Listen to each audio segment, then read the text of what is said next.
आप सभी का एक बार फिर से हार्दिक स्वागत है। आज की जो क्लास है हमारी वो 1 सितंबर 2022 को ये जो सेशन मैं ले रहा हूँ आज, एडिटोरियल पब्लिश हुआ था द हिंदू में। और चूंकि आप जानते हैं कि एसएससी एग्ज़ाम खास करके अगर बात करूँ तो उसने मेंस का पैटर्न चेंज कर दिया और मेंस में जो इंग्लिश के क्वेश्चंस हैं उसमें एक कॉलम ऐड किया हुआ था कि एडिटोरियल से भी अब क्वेश्चंस आपसे पूछे जाएंगे। तो आज का ये सेशन कुछ खास है, काफ़ी लंबे समय के बाद हम क्लास को रिज्यूम कर रहे हैं। तो यहाँ पे जो क्लास रहेगी इसमें यूट्यूब पर आपको ये सेशन मिलना ही है, लेकिन इसका पीडीएफ और साथ में इसका जो क्विज़ है, कुछ प्रश्न भी मैंने जोड़े हैं जैसे कि एग्जाम्स में आएंगे उस हिसाब से, तो वो जो चीज़ें हैं वो आपको मिलेंगी पेड कोर्स में। तो उसके लिए आपको एप्लीकेशन डाउनलोड करना है, प्रोसेस आपको पता ही है। उन सारे प्रोसेस से गुजर कर एक नंबर आपको दिया हुआ है, टीम से बात करके आप जुड़ सकते हैं, पेड कोर्स बाई कर सकते हैं। तो आइए स्टार्ट करते हैं आज का सेशन। टाइटल आपको दिया है नो डिस्क्रिमिनेशन, और आप देख रहे हैं कि मैंने एक नया बदलाव इसमें किया है। जो वर्ड नया है, जो वर्ड खास है, जो वर्ड इंपॉर्टेंट है, उसको मैंने उसी के साथ लिख दिया है कि इसका मीनिंग ये होगा। तो ज़्यादा कुछ आपको सोचने की आवश्यकता नहीं है, बस नोटबुक में आप नोट करते चलें। नो डिस्क्रिमिनेशन में आप देखिए, सबसे पहले अगर मैं बात करूं ग्रामर की तो नो तो है डिटर्मिनर, और डिस्क्रिमिनेशन जो शब्द है ये है नाउन। तो एक बात तो ये तय मानिए कि नाउन अगर है तो डिटर्मिनर मिल सकता है, नाउन के बगैर डिटर्मिनर होना संभव नहीं है। एक तो ये पता ही है आपको। डिस्क्रिमिनेशन नाउन मैंने इसलिए कहा क्योंकि TION से एंड है, तो जो वर्ड्स सफिक्स TION से एंड होते हैं वो नाउन कहला सकते हैं, और नाउन से पहले डिटर्मिनर आ सकता है। ठीक है, डिस्क्रिमिनेशन का मतलब क्या है तो आप यहां देख लीजिए, प्रेजुडिस है, बायस है, इनजस्टिस है। मतलब इसको हिंदी में मैं भेदभाव कह सकता हूं, पक्षपात कह सकता हूं। तो इसको आप नो डिस्क्रिमिनेशन को यूं समझ लीजिए कि कोई भेदभाव नहीं, मतलब कोई प्रकार का भेदभाव नहीं, ऐसे करके टाइटल आपको दे रखा है। ज़्यादा आपको समझ में आएगा पूरा जब हम पढ़ेंगे। तो आइए स्टार्ट करते हैं session. The supreme courts ruling, ये जो अंडरलाइंड पार्ट है और येलो कलर में आपको दिख रहा है वो सब्जेक्ट है, उसके साथ कौन सी वर्ब है वो बता दूंगा, और ट्रांसलेशन देखते चलिए, और ग्रामर की जो चीज़ें होंगी मैं अलग से हाईलाइट कर दूंगा, वो नोट करते चलना। The supreme courts ruling, ruling जो शब्द है इसका मतलब होता है डिसीजन। ये कुछ लीगल वर्ड्स हैं जो आपको पता होने चाहिए, इस प्रकार के आर्टिकल्स में बहुत अहम भूमिका इनकी होती है। डिसीजन कह सकते हो, जजमेंट कह सकते हो, वर्डिक्ट कह सकते हो, ये होता है क्या, रूलिंग। सुप्रीम कोर्ट की रूलिंग तो सुप्रीम कोर्ट का डिसीजन। होल्डिंग दैट, होल्डिंग का मतलब है उसमें ये पाया गया, ठीक है ना, क्या पाया गया, दैट कंजंक्शन लगा दिया। सिंगल एंड अनमैरिड विमेन, इसको विमेन पढ़ा जाता है। जो ये WOMAN है इसको हम प्रोनाउंस करते हैं वुमन, जबकि जो WOMEN है इसको हम प्रोनाउंस करते हैं विमेन। तो वुमन एंड विमेन, इस तरीके से इसको प्रोनाउंस करना है। तो क्या बताया मैंने, सुप्रीम कोर्ट की रूलिंग जिसमें ये होल्ड किया गया कि सिंगल एंड अनमैरिड विमेन, कि जो महिलाएं सिंगल हैं और अनमैरिड हैं। अब देखिए इस विमेन के लिए आपको दे रखा है verb have, the same right, उनके पास समान अधिकार है। और राइट किस चीज का है, तो देखिए कई बार आप देखते हैं राइट टू लिबर्टी आप कह सकते हैं, राइट टू लिव कह सकते हैं, लाइफ कह सकते हैं, है ना, जीने का अधिकार है, स्वतंत्रता का अधिकार है, स्वतंत्र रूप से अभिव्यक्ति का अधिकार है। ऐसे करने के लिए आपको राइट के साथ में टू आपको देखने को मिलेगा, तो ये टू लगाया हुआ है। तो single and unmarried women have the same right, कि जो सिंगल महिलाएं हैं, अनमैरिड महिलाएं हैं, उनके पास समान अधिकार है। किसका, मेडिकली सेफ अबॉर्शन, अबॉर्शन गर्भपात को बोलते ही हैं। अबॉर्शन का पार्ट ऑफ स्पीच नाउन है, ये आपका एडजेक्टिव है और ये एडवर्ब है। और ये आप बखूबी समझते होंगे कि ये तीनों साथ में क्यों हैं, क्योंकि जो नाउन का मॉडिफायर होता है वो एडजेक्टिव होगा, और एडजेक्टिव का मॉडिफायर होता है वो एक एडवर्ब होगा। ठीक है ना, मॉडिफायर का मतलब उसका विशेषता बताने वाला शब्द।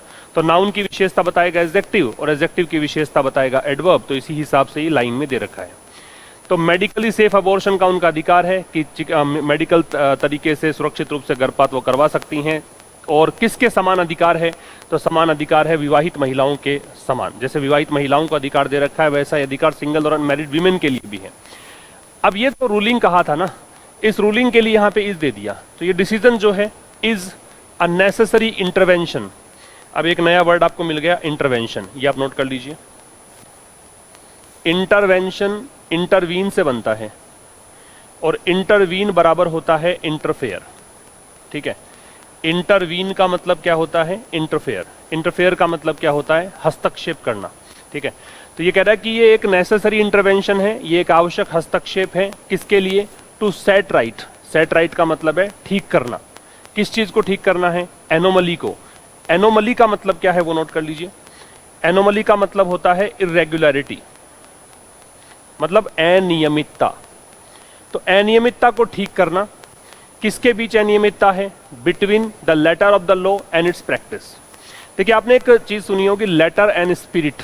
कोई भी कानून बनाया, उसको लेटर और स्पिरिट के रूप में देखा, तो जैसा कानून बनाया है उसके जो चीजें लिखी गई हैं लिखित रूप में जो है, वही व्यवहारिक रूप से भी है। ठीक है ना?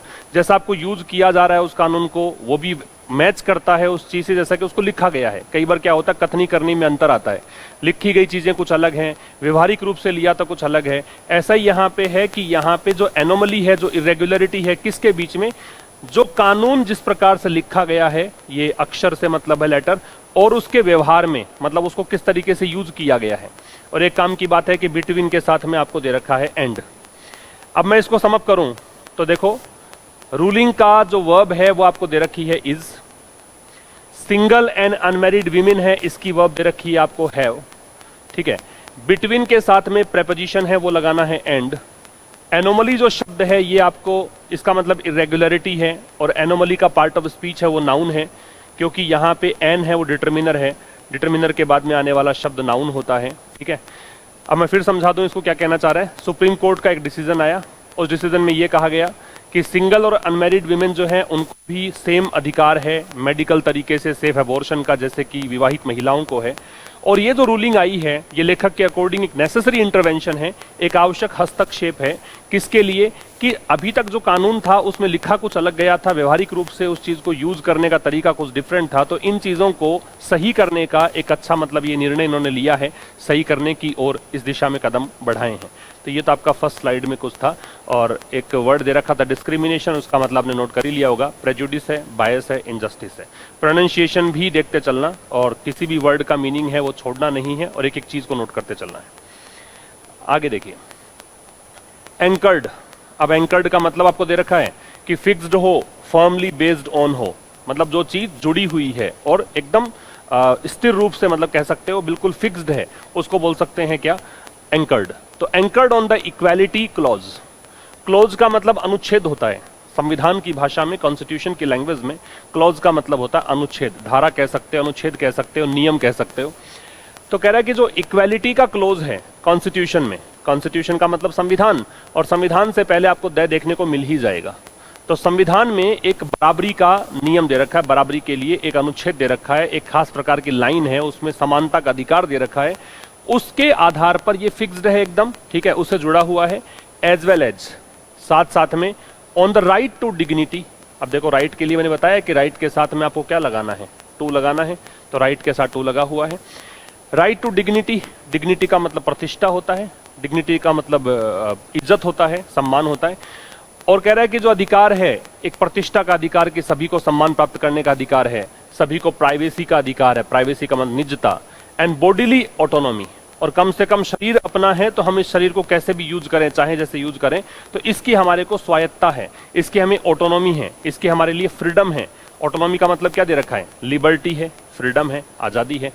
ओ विमेन, इसको पढ़ते हैं ओ या औ, क्या पढ़ते हैं? ओ या औ। ओ डबल एफ अगर होता तो उसको हम पढ़ते ऑफ, और ये विमेन मैंने बताया था, विमेन पढ़ते हैं इसको। तो क्या कहना चाह रहा है कि इक्वालिटी का जो क्लोज है कॉन्स्टिट्यूशन में, संविधान में जो समानता का अधिकार है उस पर फिक्स्ड, साथ साथ में एक अधिकार और है डिग्निटी का, प्राइवेसी का और बॉडीली ऑटोनॉमी का, विमेन के लिए, महिलाओं के लिए।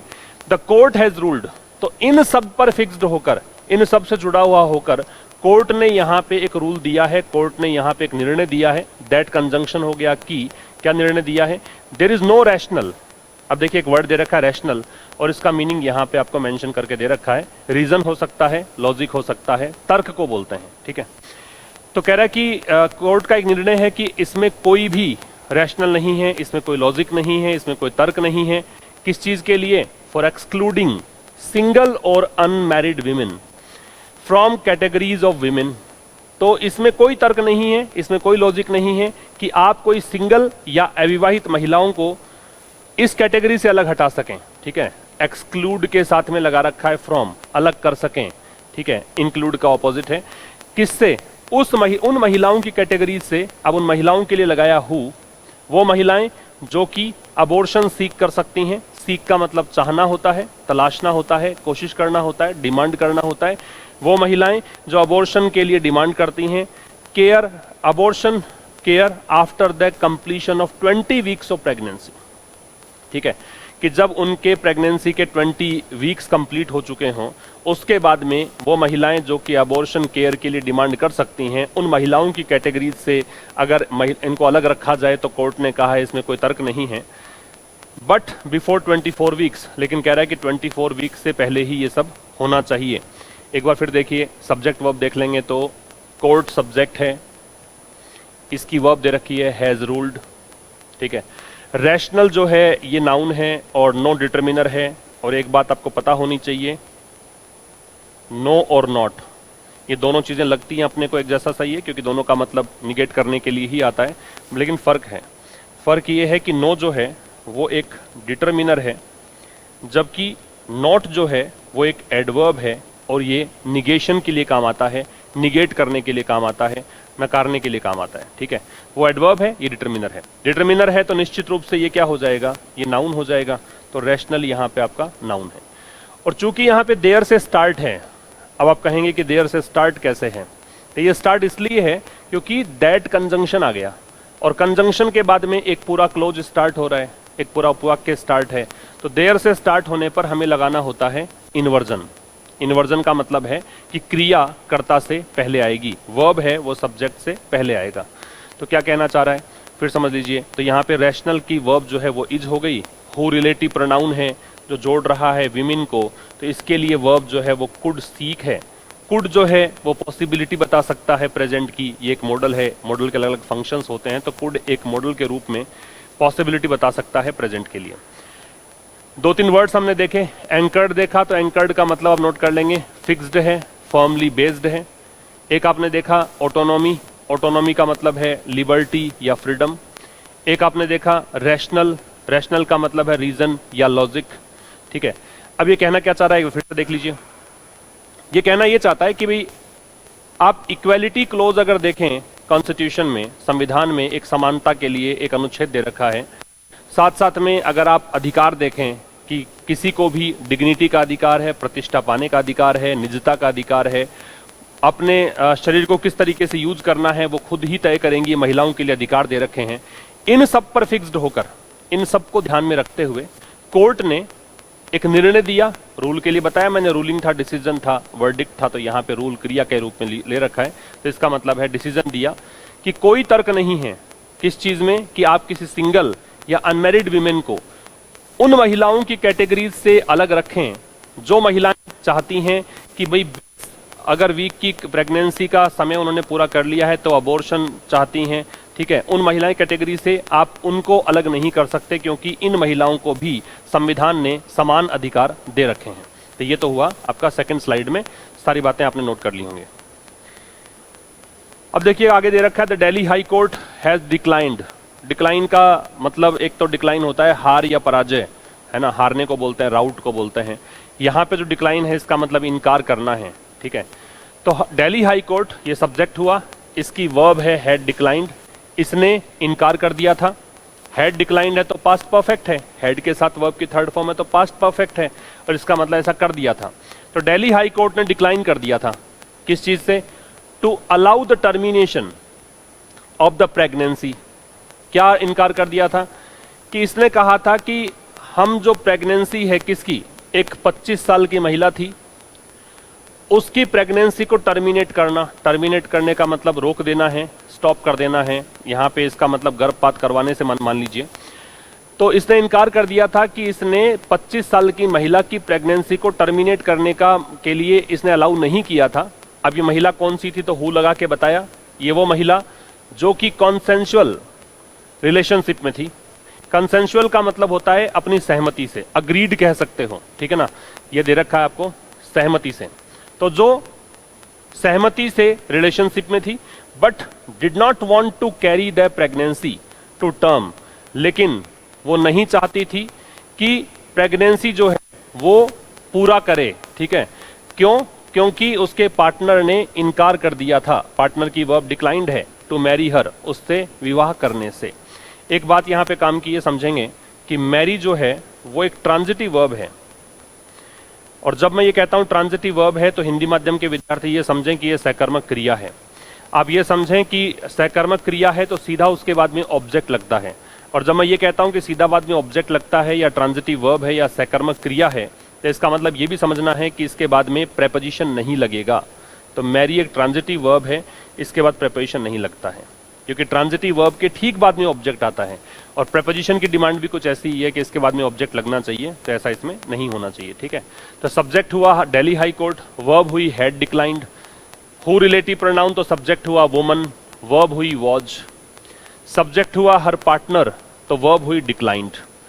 एक कंसेंशुअल शब्द था, ये एक एडजेक्टिव है। जिन वर्ड्स के एंड में एल आता है, जैसे कंसेंशुअल यहां दे रखा है, प्रोपोर्शनल हो सकता है ना, तो ये सारे शब्द होते हैं वो एडजेक्टिव्स होते हैं। और वैसे भी देखो रिलेशनशिप नाउन है तो नाउन को मॉडिफाई करने वाला शब्द एडजेक्टिव हो जाएगा, इसका मतलब अग्रीड है, सहमति से है। क्या कहना चाह रहा था, एक बार रिपीट कर देता हूं। दिल्ली हाई कोर्ट ने मना कर दिया था कि इसने 25 साल की महिला की प्रेगनेंसी को टर्मिनेट करने का जो डिसीजन था उसको अलाउ करने से मना कर दिया। इसने कहा कि भाई ऐसा नहीं कर सकते आप। अब ये महिला के बारे में परिचय दिया कि ये महिला जो थी वो अपने सहमति से रिलेशनशिप में थी, लेकिन वो नहीं चाहती थी कि प्रेगनेंसी को टर्म तक, मतलब पूरी समयावधि तक, टर्म का मतलब समयावधि भी होता है कि पूरे 9 महीने पूरा करके और बच्चे को जन्म देना नहीं चाहती थी। कारण क्या था? क्योंकि इसके पार्टनर ने उससे शादी करने से मना कर दिया था। तो कोर्ट ने कहा कि आप ये डिसीजन नहीं ले सकती।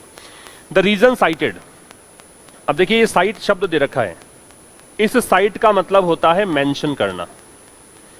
इस साइट से मतलब क्या होता है? मेंशन करना। मेंशन करना, जिक्र करना, रेफरेंस देना, ये सब मतलब है। एक साइट होता है ये वाला SITE, इसका मतलब होता है प्लेस, जगह, ठीक है। और एक होता है SIGHT, इसका मतलब होता है विजन। तो CITE का मतलब मेंशन करना है, ये नोट कर लेनी, ये बात बहुत इंपॉर्टेंट है। एक SITE है, इसका मतलब प्लेस है, स्थान है, और एक SIGHT है, इसका मतलब दृष्टि है, आई साइट जिसको हम बोलते हैं, तो ये SIGHT होता है। अब कह रहा है कि कोर्ट से पूछा कारण क्या कारण है, तो कारण जो बताया गया, कारण जो मेंशन किया गया, इसकी वर्ब है वॉज, वो ये था कि, दैट कंजंक्शन हो गया कि बीइंग अनमैरिड, कि अनमैरिड होने के कारण, and the pregnancy having occurred consensually, और कह रहा है कि एक तो अनमैरिड हो आप, दूसरी बात ये है कि आपने जो प्रेगनेंसी जो ये आपने कंसीव की है ये कंसेंसुअली हुई है। कंसेंसुअली का मतलब पूरी सहमति से हुई है, अग्री होके आपने ऐसा किया था। शी वॉज नॉट एलिजिबल, तो फिर वो महिला जो थी वो एलिजिबल नहीं थी। एलिजिबल के साथ में फोर लगता है, नोट करेंगे। The benefit of the amendment under the rules, कि जो कानून बनाया गया है उसमें कुछ संशोधन किए गए थे, अमेंडमेंट्स किए गए थे, और उन अमेंडमेंट्स का लाभ इस महिला को मिलना था। लेकिन चूंकि एक तो यहाँ पे ये अनमैरिड थी, दूसरा इसने कंसेंसुअली प्रेगनेंसी को कंसीव किया था, इसलिए ये महिला इन बेनिफिट्स को प्राप्त नहीं कर सकती थी, ये कोर्ट ने बताया। तो द रीजन की वर्ब बताई मैंने वॉज, शी की वर्ब बताई मैंने वॉज, एलिजिबल के साथ लगेगा फोर, ठीक है, और बाकी कुछ इसमें खास नहीं था। अकर्ड चूंकि वर्ब है तो वर्ब को मॉडिफाई करने के लिए आपको चाहिए था एक एडवर्ब, तो कंसेंसुअली यहां पे एक एडवर्ब हो गया, ठीक है। तो ये था इस स्लाइड में। नेक्स्ट देखिए, the high court took a technical view. अब जब कोई टेक्निकल व्यू लेता है, इसका मतलब आप पूरा एक, क्या कह सकते हो, एक ऐसा दृष्टिकोण लेकर चलते हैं जहां पर कुछ गहराइयों में आप जाते हैं, उसको टेक्निकल व्यू कहा जाता है। तो the high court took a technical view, high court ने एक टेक्निकल व्यू लिया, मतलब इसमें जो नजरिया हाई कोर्ट का था ना, वो नजरिया टेक्निकल था, मतलब पूरे जो भी मतलब बारीकियां थी ना उसके अंदर गया। अब ये क्या बताया? एज रूल 3B, एक रूल है उसका नाम बता रखा है 3B, विच लिस्टेड, विच आ रहा है रिलेटिव प्रोनाउन है, एंटेसिडेंट, एंटेसिडेंट से मेरा मतलब है जो शब्द पहले होता है उसको बोलते हैं, तो रूल 3B के लिए विच दे रखा है। जो रूल 3B है इसके अंदर उन महिलाओं को लिस्ट किया गया था, सूचीबद्ध किया गया था जो महिलाएं एलिजिबल है। फिर देखिए एलिजिबल के साथ में 4 आ गया। टर्मिनेशन ऑफ प्रेगनेंसी, कि वो महिलाएं प्रेगनेंसी को टर्मिनेट करवा सकती हैं, बीच में रुकवा सकती हैं। Such as rape survivors. अब वो महिलाएं हैं कौन सी? वो महिलाएं हैं जो रेप सर्वाइवर है, रेप होने के बाद भी बच गई हैं। सर्वाइवर जहां शब्द आता है इसका मतलब है कि जो कोई आपदा आई, कोई संकट आया, उसको झेल गया, फिर भी बच गया, जिंदा बच गया, उसको बोलते हैं सर्वाइवर। तो वो महिलाएं जो रेप सर्वाइवर्स हैं, माइनर्स जिनकी आयु कम है वो minors. Those with physical disabilities, वो महिलाएं जिनको शारीरिक रूप से कोई अपंग महिला है, डिसेबिलिटीज हैं। एंड मेंटल इलनेस, या फिर कोई ऐसी महिला है जिसको कोई मानसिक बीमारी है। Did not explicitly include single women. Explicitly का मतलब क्लियरली होता है, डेफिनेटली होता है, स्पष्ट रूप से होता है।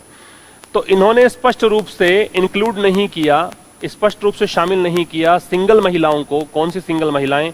अब आप ये मत सोचना कि सिंगल के साथ में विमेन कैसे लगा दिया। आप सोच सकते हैं कि सिंगुलर के लिए आता है तो सिंगल एक के लिए आ रखा है तो वुमन ही होना चाहिए, विमेन नहीं। ये कैटेगरी विशेष के लिए है, ऐसी महिलाएं जो सिंगल हैं, जो अपने पार्टनर के साथ नहीं है। Who had become pregnant in A consensual relationship. कौन सी महिलाएं? ये वो महिलाएं हैं जो कि प्रेग्नेंट हुई थी कंसेंशुअल रिलेशनशिप में, मतलब सर्वसहमति से प्रेगनेंसी इन्होंने कंसीव की थी। एक बार फिर समझ लीजिए। हाईकोर्ट की वर्ब है टुक। रूल 3 भी है, उसके लिए दे रखा था विच, तो वर्ब हुई लिस्टेड, ठीक है। और हु रिलेटिव प्रोनाउन है विमेन के लिए, इसकी वर्ब है हैड बिकम। अगर शब्द की बात करें तो एक्सप्लिसिटली है, एक्सप्लिसिटली का क्लियरली या डेफिनेटली है। एक्सप्लिसिट जो शब्द होता है वो एक एडजेक्टिव होता है, एक्सप्लिसिटली है, एलवाई लगा रखा है तो ये एडवर्ब है। फिर समझ लेंगे क्या मतलब हुआ। हाई कोर्ट ने टेक्निकल व्यू लिया। टेक्निकल व्यू मतलब पूरे दांव पेच, पूरे बारीकी से समझा इस मामले को। एक रूल 3 भी है, उसके अंदर सूचीबद्ध किया गया था ऐसी महिलाओं को कि जो प्रेगनेंसी को टर्मिनेट करवा सकती हैं। लेकिन वो महिलाएं कौन सी थी? ये महिलाएं वो थी जो सच एज एग्जाम्पल के लिए आता, जो रेप सर्वाइवर हैं, जो माइनर्स हैं, वो महिलाएं जो फिजिकल डिसेबिलिटीज से गुजर रही हैं, जिनको मेंटल इलनेस है, ठीक है। तो ये जो रूल 3 भी है ना, इसने एक्सप्लिसिटली इंक्लूड नहीं किया। इसमें ये महिलाएं तो शामिल थी, लेकिन इस रूल में ये महिलाएं शामिल नहीं थी जो सिंगल विमेन है और प्रेग्नेंट हुई कंसेंसुअल रिलेशनशिप से, ठीक है। इस कारण से कोर्ट ने कहा कि चूंकि इसमें ये क्लॉज में या फिर इस रूल के अंदर ये चीज इंक्लूड नहीं की गई थी, इसलिए हम भी इसको अलाउ नहीं करेंगे। हाउएवर एक ऐसा कंजंक्शन होता है जो बताएगा कि आपने जो पीछे बातें करी है उससे बिल्कुल विपरीत आप बात कर रहे हैं, आप बिल्कुल ऑपोजिट अब दृष्टिकोण लेकर आए हैं, एकदम उल्टा बात करना शुरू करेंगे। तो हालांकि the court has given a purposive meaning, court की वर्ब है वो हैज गिवन है। पर्पसिव मीनिंग, मीनिंग का मतलब अर्थ, और पर्पसिव का मतलब पूरे एक उद्देश्य से, पर्पज को लेकर। तो कोर्ट ने एक ऐसा मीनिंग दिया रूल्स का, जो भी नियम थे उनको ऐसे समझाया एक उद्देश्य पूरक तरीके से, एक उद्देश्य लेकर, एक पर्पज लेकर, ठीक है, कि इन रूल्स का इस पर्पज से ही महत्व है, इस पर्पज के लिए ये रूल बने हुए हैं, ऐसा कुछ समझाया कोर्ट ने। तो वर्ब द कोर्ट था, सब्जेक्ट द कोर्ट था, इसकी वर्ब हैज गिवन है। Change in marital status. Marital status वैवाहिक स्थिति को बोलते हैं। मैरिटल का मतलब विवाह से संबंधित, रिलेटेड टू मैरिज। स्टेटस का मतलब कि आप अनमैरिड हैं या मैरिड हैं, ये होता है क्या? Marital status. तो जो मैरिटल स्टेटस में चेंज है, as one of the reasons. अब मैरिटल स्टेटस में जो चेंज, पहले कहा था पार्टनर ने कि मैं शादी कर लूंगा, फिर वो प्रेग्नेंट हुई महिला, फिर उसने मना कर दिया, तो ये स्टेटस में चेंज हुआ। ये उन कारणों में से एक है फॉर विच, जिसके लिए abortion during the extended upper limit for 24 weeks is permissible. तो क्या कहा कि जो चेंज है ना मैरिटल स्टेटस में, as one of the reasons, उन कारणों में से एक, फॉर विच, जिन कारणों के लिए abortion during the extended upper limit of 24 weeks. तो कह रहे तो 24 वीक का एक्सटेंडेड लिमिट है। एक्सटेंडेड का मतलब क्या होता है? एक्सटेंड का मतलब होता है इंक्रीज, बढ़ाना। क्या मतलब होता है एक्सटेंड का? इंक्रीज, बढ़ाना। तो कह रहा है कि जो एक्सटेंडेड अपर लिमिट है, वो अपर लिमिट, जो ऊपरी सीमा जो कि बढ़ा दी गई थी, पहले 20 वीक थी, 24 वीक्स कर दी, तो उसमें जो एबॉर्शन जो है ना वो परमिसिबल है। एबॉर्शन की वर्ब इज है, और परमिसिबल में BLE एंड में है। तो याद रखिए, BLE हो या ABLE हो, ये दोनों ही एडजेक्टिव्स बनाते हैं, ठीक है ना। ये सफिक्स जो हैं, सफिक्स मतलब शब्द के बाद में जुड़ने वाले कुछ लेटर्स, तो ये सफिक्स हैं, तो ये एडजेक्टिव्स बनाएंगे। As the rational here. अब रैशनल को रिकॉल करो। रैशनल हमने देखा था कि लॉजिक था, है ना, तर्क को बोलते हैं, तो ये लॉजिक के लिए आया है।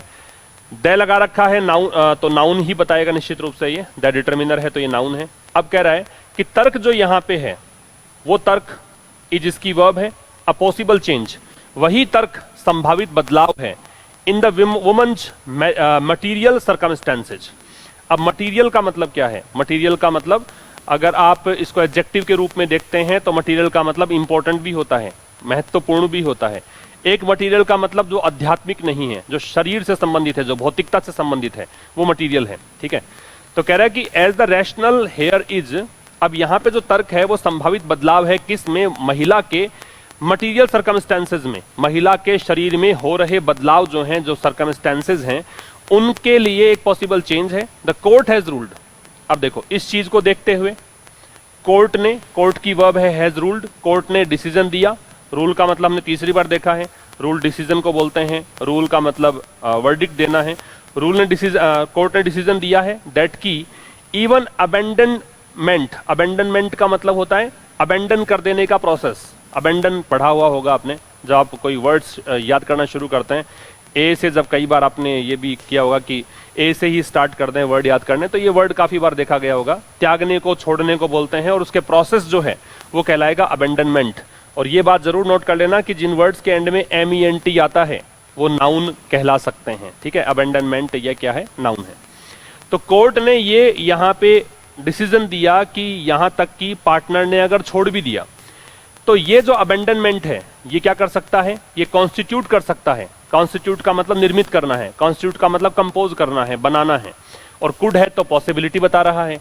तो पार्टनर के द्वारा अबेंडनमेंट का जो प्रोसेस है वो एक बदलाव ला सकता है, किसमें? परिस्थितियों में, सर्कमस्टेंसेज में। कौन सी परिस्थितियां? वो परिस्थितियां जो, दैट यहां पे सर्कमस्टेंसेज के लिए है, वो परिस्थितियां जो कि इंपैक्ट कर सकती है, प्रभाव डाल सकती है। इंपैक्ट का मतलब क्या होता है? प्रभाव। किस पर? Earlier decision.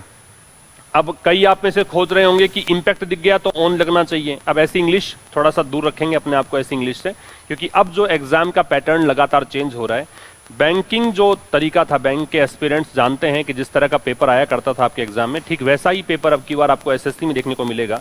और भी काफी सारे एग्जाम्स हैं। मैं कैट की अगर बात करूं तो कैट में भी कॉम्प्रिहेंशन बहुत ही साउंड आपका होना चाहिए। क्लैट का एग्जाम है, वहां पे भी कॉम्प्रिहेंड करने की जो क्षमता है आपकी बहुत बेहतरीन होनी चाहिए। तो ये रटने वाला काम हटा देना आपको कि इंपैक्ट दिख गया ऑन लगेगा। एक्चुअल में यहाँ पे इंपैक्ट जो है वो वर्ब है, और जब ऑन दिखता है वो इंपैक्ट नाउन के रूप में होता तब दिखता है। वैसे इंपैक्ट है वो ट्रांजिटिव वर्ब होती है, तो सीधा सीधा इंपैक्ट किस पर डाल रहा है? इस पर डाल रहा है, तो सीधा इसका ऑब्जेक्ट आ ही गया।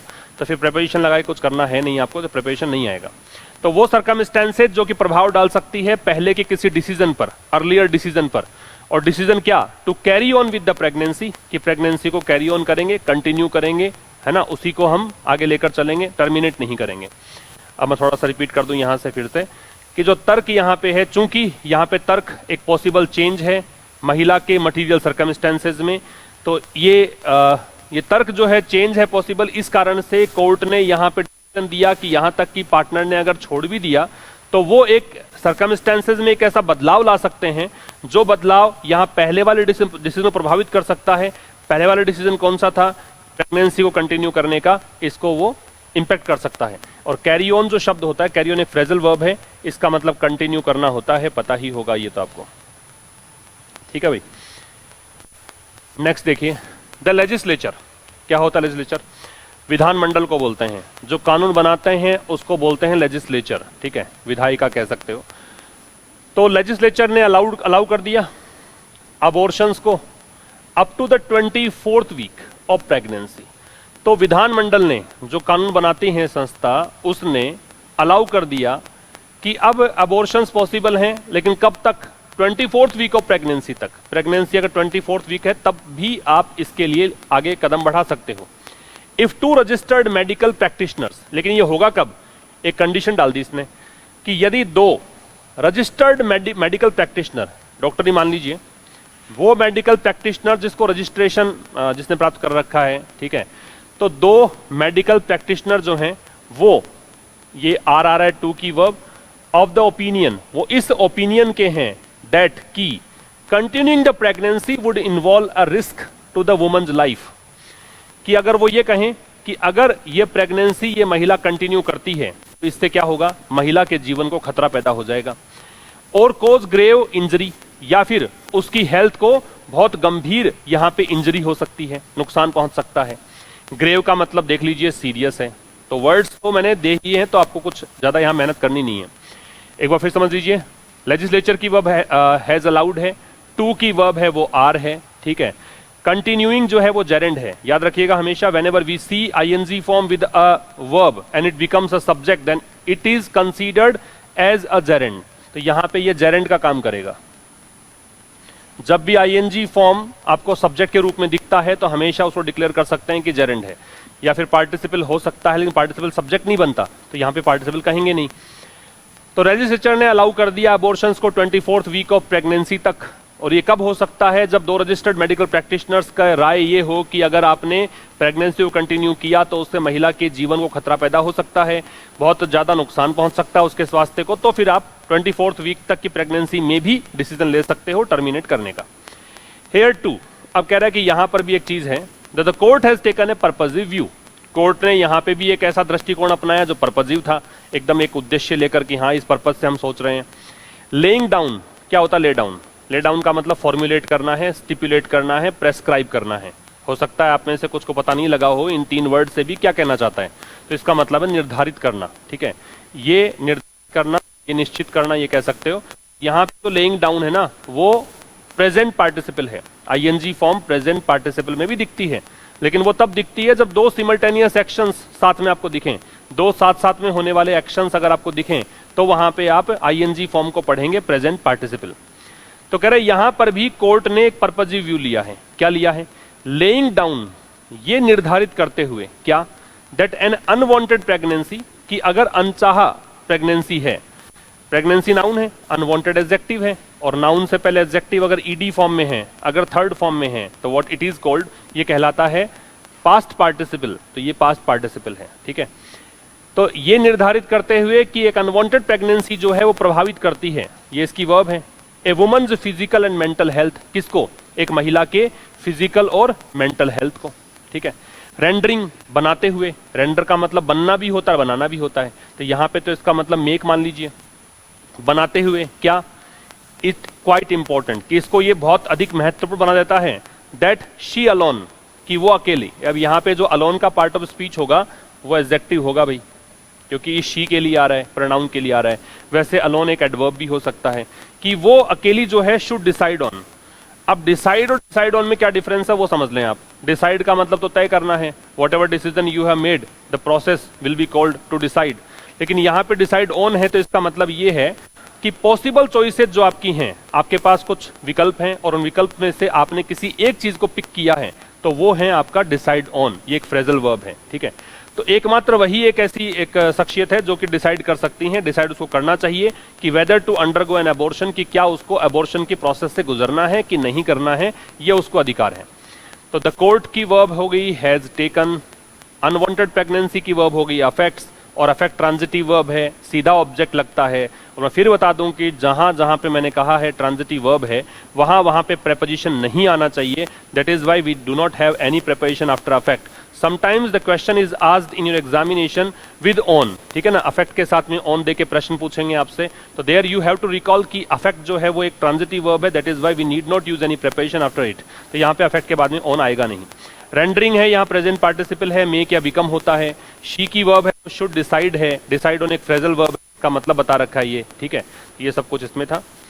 आगे देखिए, on a question that did not directly arise in this case, सब एक अराइज दे रखा है। ये अराइज का मतलब होता है अपीयर होना, या फिर हैपन होना, या अकर होना, मतलब घटित होना कह सकते हो, सामने आना कह सकते हो।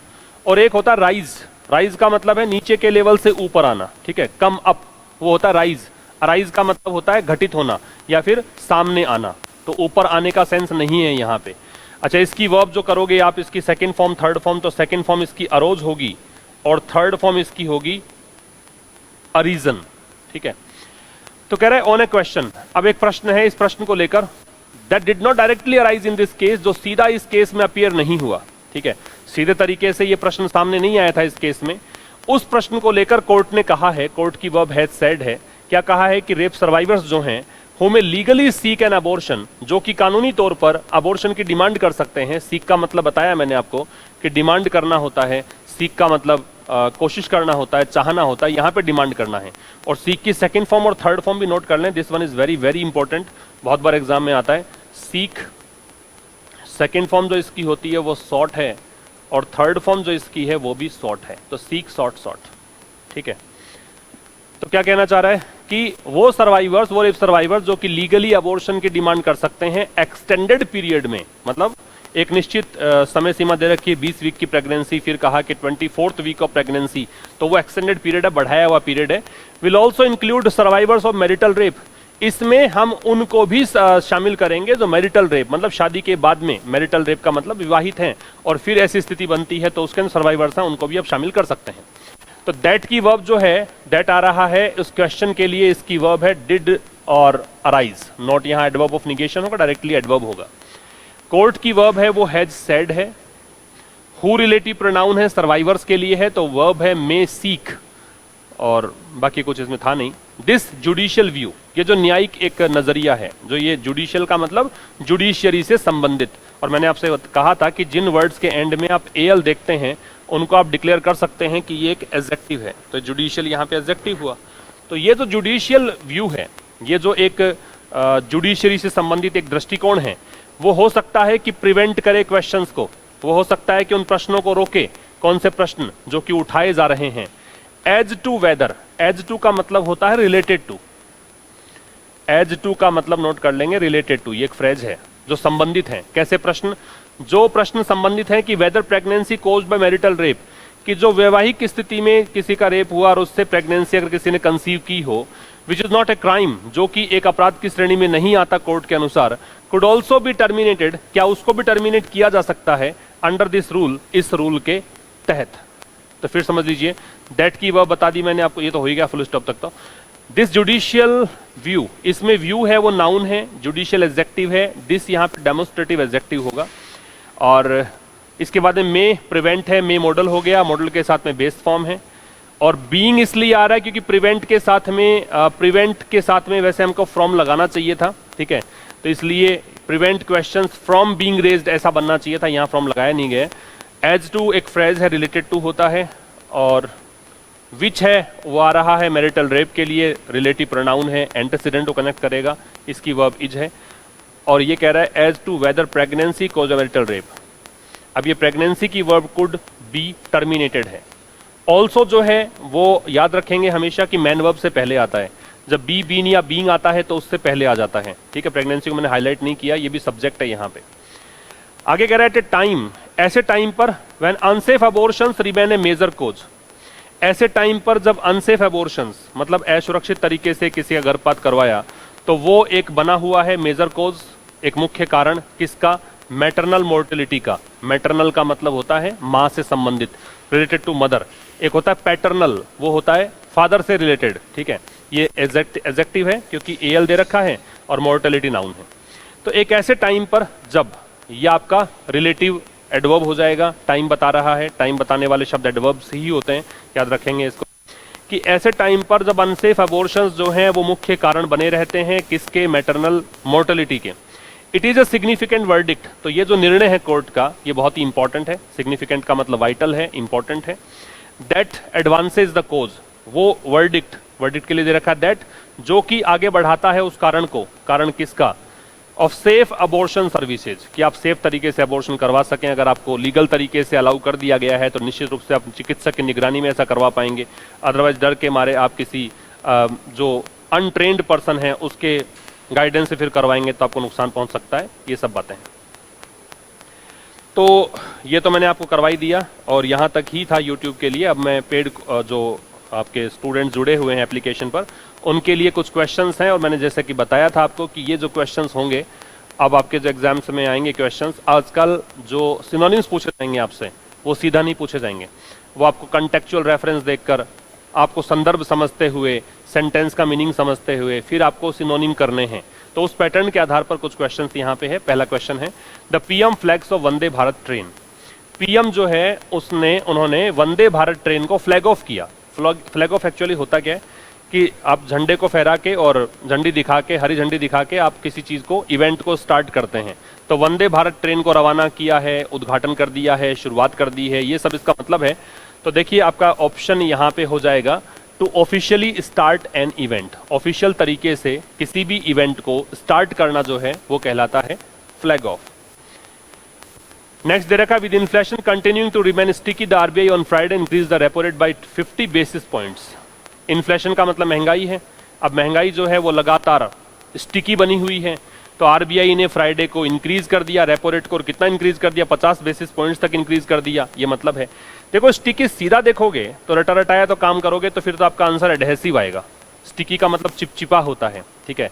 अगर सीधा जाओगे तो फिर इसका मतलब होगा एडहेसिव। लेकिन चूंकि पैटर्न चेंज हो चुका है, यू नीड गो डीपली, है ना, in the context of the sentence you have to see whether this word exactly conveys the same meaning that you have mugged up, और आपको कुछ डिफरेंट देखना है। तो यहाँ पे स्टिकी का मतलब एडहेसिव नहीं है, यहाँ पे स्टिकी का मतलब है कि महंगाई कुछ ऐसी बनी हुई है जिसको कंट्रोल कर पाना मुश्किल है, महंगाई को डील कर पाना मुश्किल है। तो यहाँ पे आपका जो मीनिंग होगा वो डिफिकल्ट का मीनिंग होगा। ह्यूमिड का मतलब जो आर्द्र है, गीला है, डैंक है, डैम्प है। और सल्ट्री का मतलब उमस को बोलते हैं, ह्यूमिडिटी को बोलते हैं। नेक्स्ट है, Russian president Vladimir Putin sign treaties on Friday to illegally annex more occupied Ukrainian territory. Russia के राष्ट्रपति व्लादिमीर पुतिन उनका नाम है, इन्होंने कुछ संधि साइन की है। ट्रीटी का मतलब संधि होता है, सीज फायर होता है। फ्राइडे को किस लिए संधि साइन की है? इन्होंने कहा है कि गैरकानूनी तरीके से ये कुछ अधिक यूक्रेनियन टेरिटरी है, जो यूक्रेन की क्षेत्र है, उसको ये अधिग्रहित करेंगे। अब आप समझिए, एनेक्स का मतलब होता है अपने अंदर मिला लेना, और गैर कानूनी तरीके से मिला रहे हो, इसका मतलब यहां पे आ जाएगा एप्रोप्रिएट। अब आप सोचेंगे कि एप्रोप्रिएट का मतलब तो होता है उपयुक्त, प्रॉपर, लेकिन वो मीनिंग जब ये एडजेक्टिव के रूप में यूज होता हो तभी हो सकता है। अभी फिलहाल हम देख रहे हैं इसको वर्ब के रूप में, तो वर्ब के रूप में इसका मतलब है जब्त करना। तो ये मीनिंग दे रहा है सीज का, जब्त करना। ये वाला जो सीज है ना, ये स्टॉप होता है, ये सीज है, ये स्टॉप होता है। तो जल्दीबाजी नहीं करनी है, देखना है कि कौन सा मीनिंग, क्या मीनिंग कन्वे कर रहा है, ठीक है। नेक्स्ट है, multiple revisions by the RBI in its projections. तो बहुत सारे रिविजन्स का मतलब बहुत बार बदलाव किया गया है आरबीआई के द्वारा। किसमें? अपने प्रोजेक्शंस में। प्रोजेक्शन क्या होता है? प्रोजेक्शन होता है पूर्वानुमान, फोरकास्ट, प्रेडिक्शन। तो आरबीआई ने बहुत बार अपने पूर्वानुमान में चेंज किया है कि ग्रोथ के लिए पहले कहा इतना % रहेगी, फिर कहा कि नहीं इतना नहीं, कम रहेगी, ज्यादा रहेगी। तो ये रिविजन्स कहलाते हैं। प्रोजेक्शंस का मतलब होता है पूर्वानुमान, तो यहाँ पे फोरकास्ट। डायग्नोसिस जो शब्द है, ये रोग निदान को बोलते हैं। तो अगर कोई व्यक्ति बीमार है, इल है, तो उसको ये पता लगाना हो कि भाई क्या बीमारी किस कारण से है, क्या कोई वायरल इन्फेक्शन है या फिर किसी और कारण से है, तो उसको डायग्नोस्टिक सेंटर जाना होता है, टेस्ट वगैरह करवाने होते हैं। तो वो डायग्नोसिस से बनता है वो रोग निदान, रोग का पता लगाना। और डाइवल्ज जो शब्द है, इसका मतलब होता है रिवील सीक्रेट, मतलब कोई रहस्य उजागर करना। डिस्क्लोज सीक्रेट, डिस्क्लोज सीक्रेट, ठीक है। तो यहां मतलब होगा फोरकास्ट। और एक आपको दे रखा है, बुलडोजर्स पुल डाउन एनक्रोचमेंट्स इन नोएडा। एनक्रोचमेंट का मतलब होता है जो अतिक्रमण है। बुलडोजर्स जो हैं वो नोएडा के अंदर अतिक्रमणों को क्या कर रहे हैं? पुल डाउन कर रहे हैं। पुल डाउन कर का मतलब, पुल का मतलब खींचना, डाउन का मतलब नीचे लेकर आना। बुलडोजर क्या करेगा? बिल्डिंग्स को ऊपर से नीचे लेकर आ जाएगा, टेक डाउन कर लेगा, मतलब डिमोलिश करेगा, ठीक है। तो अतिक्रमणों को हटा रहे हैं, तो ये डिमोलिश।